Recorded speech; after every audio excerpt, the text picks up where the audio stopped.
Yo, today we are going over one of my newsletters, What are SMART goals? And I discuss one of the best ways to structure your goals. And for me, SMART goals is something that I think over the last 2 years I kind of got the idea of and kind of got to practice it a little bit. And it's a really good way to kind of learn how to develop your goals and take them to the next level, like how to be a lot better at creating goals. And before we get into this, first of all, I don't have a script, so I kind of just pressed record and said, let me just go straight off my head. Secondly, I want to make it clear that so I have advice that can be specific and general stuff that's specific, but also I have advice and stuff that's general, and it's kind of a part of the general advice that I give, or the general knowledge, it can be a way for me to spread awareness of a certain topic, and it isn't to be specific or to be kind of a how-to kind of thing, but more of letting someone know that this thing exists. For example, SMART goals exist, and it's for you to look into further yourself if you want to get into that. So yeah, I just want to make that. I want to clarify that because I have had people asking questions about that on my Reddit and Quora. So yeah, all right, let's get into this. So in my introduction, I talk about how important creating goals are for your future, and I say that it's very essential if you want to have a structured road to success. You have a vision for yourself, and it's important to have a vision. I think a lot of the time it's important to kind of know where you wanna be in a certain area of your life, like whether it's your health or with your relationships or your religion or your wealth, or or your kind of mental attitude. You wanna kind of have like a sort of vision in the future where you wanna be, and creating goals is a great way to kind of pave that way and have something to work with so you can work towards that vision. And I talk here, so this is my first time looking back on it, I'll be honest, and it's been like 7th of November, so that's almost 2 months, so kind of bear with me. And I'm gonna try and make this less than 15 minutes if I can. All right, and I say many people, like I used to, were not putting much effort into creating concrete goals that follow a success criteria, so they are left with dreams and not goals. In this example, a dream will be something that you haven't put through a clear criteria, so it is not achievable or measurable. This is very important, and it's something that I did see, but I can't put a finger on it right now. I can't remember it. But someone had mentioned there's a difference between creating goals and creating dreams. Goals is something that you can work towards and something that you can actually track and you can actually achieve. Dreams are something that you kind of just say and you put it out there, but you never actually create something that you can actually achieve or you can measure, or any sort of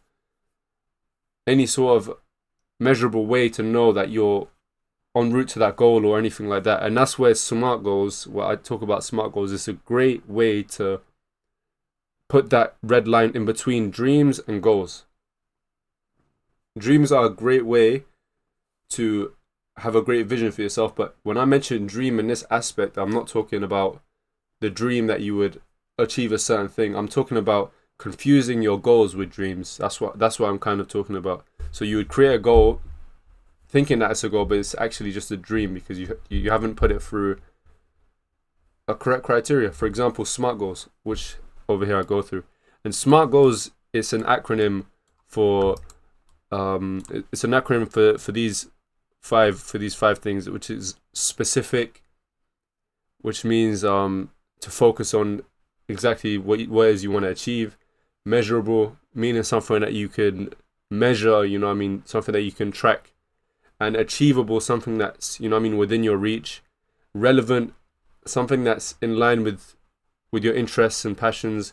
And time bound, something that's tied into time, so you can have a way to track it and have some sort of target to reach that's linked to time, so you don't really get lost in spending too much or too little time doing it. And this is actually I writ right in after that. I writ you can have an idea, like make a lot of money, find a partner, or get in great physical shape. Using a basic goal like this, you can use the structure of SMART to refine your goal and make it better. Yeah, exactly. So it's a great way to level up from wherever you're at with creating goals. If you're at like a basic level, SMART goals is that next step for you to kind of understand more about how to create goals that are efficient and effective, that can actually benefit your future.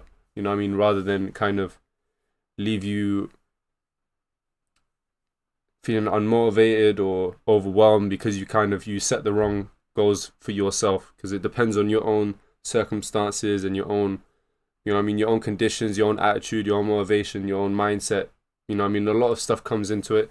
But to keep it simple, SMART goals, it helps to kind of clean up anything that can become a mess later on and help you get towards your goal, because the whole point of creating a goal is to achieve it and to work towards it, and this structure helps a lot. And here in each paragraph I go specifically over each acronym. So for example, I go over the specific, so the S of the SMART. I talk about, for example, you want to get in shape, right? Well, do you want to reduce body fat or gain muscle? Are you aiming for a specific body weight, or are you trying to a new diet regime? You kind of need to hone into those kind of details of what is it that you actually want to achieve. Because if you just want to say, I want to, you want to make a lot of money, or you want to get in shape, or you want to have better relationships, or you want to, all of those stuff is kind of very general, and it leaves room for ambiguity, which means like it leaves room for a lot of interpretation and a lot of question marks and things of that kind of nature. But if you kind of hone it down to something that's kind of as specific as you can do, it makes it easier in the long run, because you're not putting a lot of question marks. You're being very certain about a certain thing, meaning that you're being very specific. Like how it is specific, but you're being very specific about a certain goal that you're looking for. Like you're not looking at an entire painting. You're looking at a specific part of a painting and saying, yes, I want that bit. You're not looking at the whole thing and kind of setting it very broad. You know what I mean? Leaving things very, very ambiguous. The next part I talk about is the M, which it talks about measuring the goal, which is a very important step that, you know what I mean, it can be a problem if you don't think about. Here I talk about money, for example. If you want to be rich, and let's say you set a number for, you want to make £500. Let's just say £500, for example. And I say, once you have that number, you can set lower numbers to indicate that you are on track to achieving that goal. Like, for example, let's say £50. Like every £50, that's a target or a small goal that you're reaching, which shows you're on track to the end goal that you have of £500. And I say that using measurable metrics like this makes your goal more objective, so that you and others can judge whether or not you are on track to completing your goal. And it's very important that you have some sort of objective way of tracking your goal. You know what I mean? Because if you leave it all up to things that are subjective, like how you feel, or how you know what I mean, all those kind of stuff, it can get kind of lost in motion. But if your goal is something that you can track objectively using like numbers or stats or anything that isn't left up into too much interpretation, then it makes things easier for you to kind of see where you're at and those kind of things. And there's probably there is a lot more to talk about on that, but I kind of just briefly ran over it, and the same for the other ones. The next one I talk about having an achievable goal, which means something that you can accomplish after you consider your available amount of time and resources.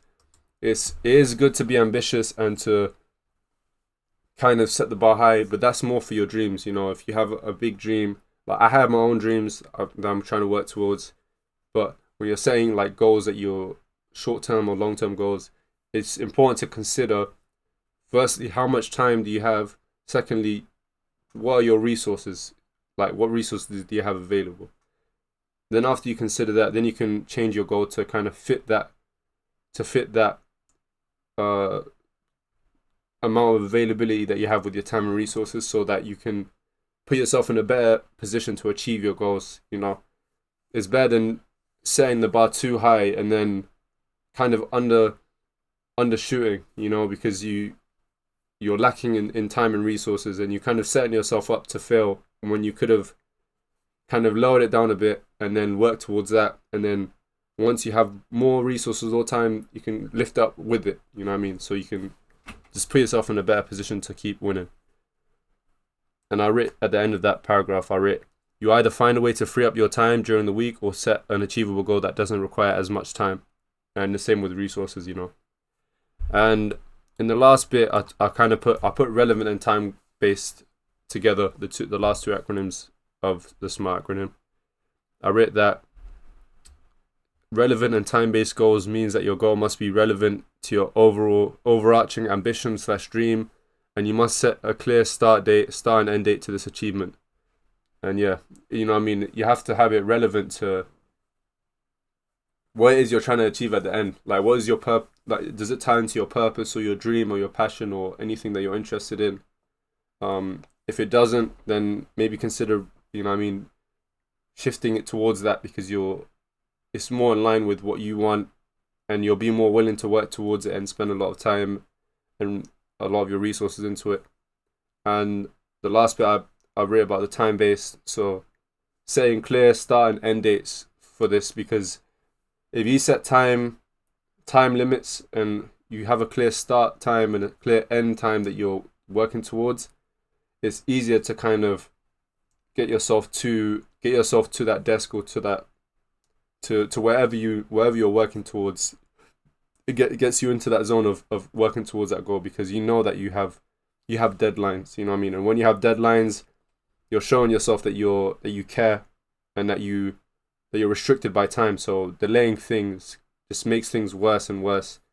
And yeah, it instills that bit of urgency, which I do talk about in one of my recent newsletter posts that I will be going over in the next few weeks or months. And yeah, having that time bound thing is very important. You know, I mean, it's last, but it's definitely not least. You know, I mean, it's something you have to consider it. You have to, you know, and it's advice to me as well, because as much as I say this stuff, and you know what I mean, and I talk about, I may not follow it, you know what I mean, all the time, and it's because like it's easier said than done, you know. But maybe talking about it with you guys, it helps me to